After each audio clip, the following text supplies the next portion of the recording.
আবারও উত্তাল ভারতের মণিপুর।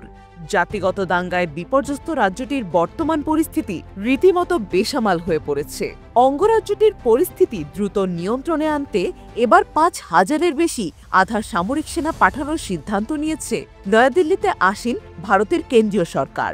১৮ নভেম্বর সোমবার কেন্দ্রীয় স্বরাষ্ট্র মন্ত্রণালয়ের এক উচ্চ পর্যায়ের বৈঠকে এই সিদ্ধান্ত গৃহীত হয়েছে। খবরটি প্রকাশ করেছে দ্য হিন্দু ও RT। কেন্দ্রীয় স্বরাষ্ট্রমন্ত্রী অমিত শাহের সভাপতিত্বে বৈঠকটি অনুষ্ঠিত হয়েছে। সংবাদ মাধ্যম দ্য হিন্দুর এক প্রতিবেদন থেকে জানা যায়, ভারতের জাতীয় নিরাপত্তা বিষয়ক উপদেষ্টা অজিত দোভাল এবং নিরাপত্তা ও গোয়েন্দা বিভাগের শীর্ষ কর্মকর্তারা বৈঠকে উপস্থিত ছিলেন। বৈঠকে প্রথমে মণিপুর রাজ্যের সাম্প্রতিক পরিস্থিতি তুলে ধরা হয় এবং তার পর্যালোচনা করা হয়। তারপর গৃহীত হয় সেনা পাঠানোর সিদ্ধান্ত। যে ৫ সহস্রাধিক আধা সামরিক সেনা পাঠানোর সিদ্ধান্ত হয়েছে, তাদের মধ্যে ২,০০০ জন ভারতের কেন্দ্রীয় পুলিশের এলিট শাখা central armed police forces CAPF এর সদস্য। বাকিরা সীমান্তরক্ষী বাহিনী বর্ডার সিকিউরিটি ফোর্সের। উল্লেখ্য যে ২০২৩ সালের মে মাসে মণিপুরের হিন্দু ধর্মাবলম্বী জাতিগোষ্ঠী মেইতেইকে তফসিলি জাতির মর্যাদা দেয় মণিপুর হাইকোর্ট। উচ্চ আদালতের এই সিদ্ধান্তের প্রতিবাদে আন্দোলনে নামে রাজ্যের সংখ্যালঘু কুকি জাতিগোষ্ঠীর লোকজন।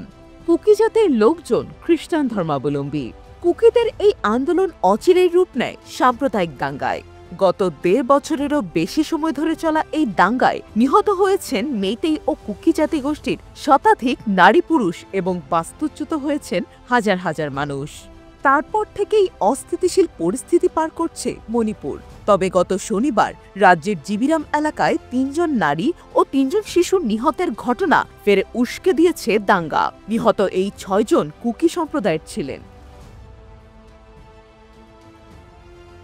এদিকে গত দুদিনে রাজ্য জুড়ে মেইতেইদের উপর হামলা শুরু করেছে কুকি জাতিগোষ্ঠীর সশস্ত্র যোদ্ধারা। পুলিশ ও আধা সামরিক বাহিনীর সদস্যদের গুলিতে ইতোমধ্যে ১০ জন কুকি যোদ্ধা নিহত হয়েছেন। কিন্তু তারপরও শান্ত হচ্ছে না মণিপুর। সোমবারের বৈঠকের একটি সূত্র জানিয়েছে, এই ৫ সহস্রাধিক আধা সামরিক সেনার মূল দায়িত্ব থাকবে নিরাপত্তা পরিস্থিতির উন্নয়নে রাজ্য সরকারকে সহায়তা করা।